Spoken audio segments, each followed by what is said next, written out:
Hot off the presses, the management team at Pacific Fire Gathering announced it has cut ties with Flow Arts Institute, and FAI has responded. Can PacFire make it on its own? Is this the beginning of the end for FAI?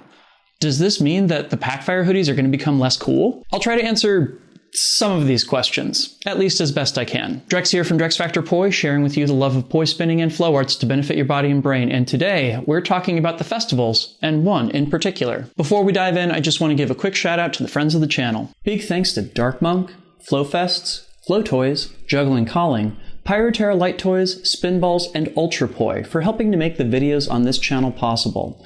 You can learn more about all of these amazing businesses and what they're doing to support flow artists like yourself by checking out the links that I have down in the description of this video. And special thanks to non-business friends of the channel, Johnny Howard, Lain Mochinsky, and Pekha Pekkonen. Thank you so very much for your support for my work and my mission. Alright, so let's start off by dealing with just the facts known at this point. For more than a decade now, Pacific Fire, or just PacFire for short, has been part of the family of festivals run by Flow Arts Institute. On Wednesday, March 9th, the general manager for Pacific Fire Gathering, Shireen Press, made a post to her personal Facebook profile stating that she and the rest of the management team for the event had decided to continue work on this year's festival without any official ties to PacFire's parent company, Flow Arts Institute. This as yet unnamed new event would be happening in the same location and dates as the previously announced 2022 PacFire, but would not be called Pacific Fire Gathering, as it looks as though FAI is still holding on to the intellectual property around the event, including its name. A week later, on March 15th, Flow Arts Institute released its own statement about the split, wishing the team well, outlining some of what they consider the advantages of FAI's structure to be, and introducing several new members of the FAI leadership. I want to break down each of these statements, tell you all why Shireen and her team's asks make a world of sense to me, and give you an impression of where we might be going from here. First up, in their statement, Shireen and the rest of the managing team cited goals and core values that they claimed did not align with FAI's vision for its own future and the future of the event. Those included the ability to pay staff, teachers, and performers a fair market rate for their work, professional development opportunities for the staff, including leadership, de-escalation, anti-racism, and conflict resolution trainings, a greater emphasis on engagement with the local community, improving both physical and financial accessibility to the event, and greater fiscal responsibility, including transparency and greater flexibility in managing revenue streams. I spent nearly a decade as a director at a different FAI event, and I think many of these asks make a lot of sense. To understand why, let's start by talking about the structure of a typical FAI event. Each event has what's called a general manager. They're the event's ultimate arbitrator and somebody whose job it is to articulate a vision to guide the people running the event. They're the person who has to sign every document and sign off on every expense. Shireen held this role at PacFire. Under the general manager, you have several directors, basically middle management. The total number depends on the event, but I've never seen more than a half dozen of them. These directors take on the job of managing different aspects of how the festival is run. Things like logistics, workshops, fire circle, etc. These directors typically manage several different departments of the festival, and sometimes these departments are related and sometimes they're not. Each director then has organizers whose job it is to run the actual business of these different departments. There will be one or more organizers in charge of interfacing with instructors, running the fire circle, setting the music lineup, etc. Typically, the general manager and the directors are the only management roles that are getting paid, if anyone is getting paid at all. And perhaps more crucially, with the exception of medical or fire safety, absolutely none of these roles are required or even encouraged to have any professional experience in their area of focus. For the most part, FAI events are run by a workforce of amateur volunteers. Now, as you might imagine, if people are being placed in roles that require an enormous amount of responsibility without much in the way of training or documentation, and they are not being compensated well or at all for them, the burnout rate tends to be very, very high. This means that a lot of institutional knowledge is constantly having to be relearned and reacquired. And that's not to say that many organizers don't do an amazing job. I have seen some people grow into their roles with incredible grace and adaptability, but usually it's despite the resources they're given access to rather than because of them. There are no management seminars or manuals on how to tackle difficult or complex jobs. If someone decides to deepen their knowledge, it's inevitably going to be for personal rather than professional development. It also needs to be said, in case it isn't common knowledge, that pay for instructors and performers at these events is likewise pretty terrible. If you're both well-known and lucky, you might get your travel covered. If you are neither of these things, you're almost certainly going to wind up paying to teach. Pay for both instructors as well as organizers at fire and flow festivals is an issue that's been kind of bubbling up under the surface for years now. But it looks like the team at the former PacFire is placing it front and center in their concerns for the event this year and in the future. As for some of the other bullet points, let's dive a little bit into revenue streams and overall trends in Flow Festival attendance. First up, there are typically only 3 income streams for most of these events: ticket sales, renting space to vendors, and selling merch. And despite lots of people suggesting additional revenue streams, such as offering meal plans, premium lodgings or transportation, or even taking on sponsorships, there's been some pretty significant resistance to any of these changes. Given the decline in ticket sales over the past few years, opening up other revenue streams seems like really good business in general. And why have those ticket sales been dwindling? Well, I recently did a post in Poi Chat asking that very question to people who'd stopped attending events, and the answers I got were pretty illuminating. The 2 biggest reasons why people were sitting out the events was lack of finances and seeing shifts in the community that made them feel less welcome in it over the course of the past 2 years. I don't think that first reason takes much explaining, and hey, what do you know? One of the things the organizers are hoping to do is make the event more accessible, including to those with meager financial resources. But what about that second item, that is, the shifts in the community? Well, not to put too fine a point on it, but over the course of the past 2 years, we've seen a lot of conversations emerging in the online flow arts community that we've been keeping on hold for way too long. Conversations around racism in the community, sexual violence, how we handle people who engage in repeated harms, and we've also seen just how many people there are in the community who don't want these conversations to happen. And hey, remember that bullet point in their statement about anti-racism, de-escalation, and conflict resolution training for the organizers? It's like they have a pretty good handle on what the issues are in the community and really want to work to be part of the solution. So in case it's not clear already, I think the organizers of the event formerly known as PacFire are making some really smart choices here. Not only are they addressing several of the baked-in problems of the current Flow Festival and specifically FAI model, but they're also working to address many of the broader problems in the flow arts community in general. That's not just smart for them and their community, that's just good business. Okay, so what about FAI's statement? Well, I think there's a few things to be learned from it as well, including some of the big hurdles the organizers are going to face. I would summarize FAI's statement with the following 3 bullet points. Number 1, wishing well to Shireen and her team as they depart the organization. Number 2, outlining some of the organization's strategic advantages. And number 3, introducing several new players in the FAI leadership, essentially hanging up a sign saying, under new management. And I'll be real with you all, I think that there was a bit of a missed opportunity here.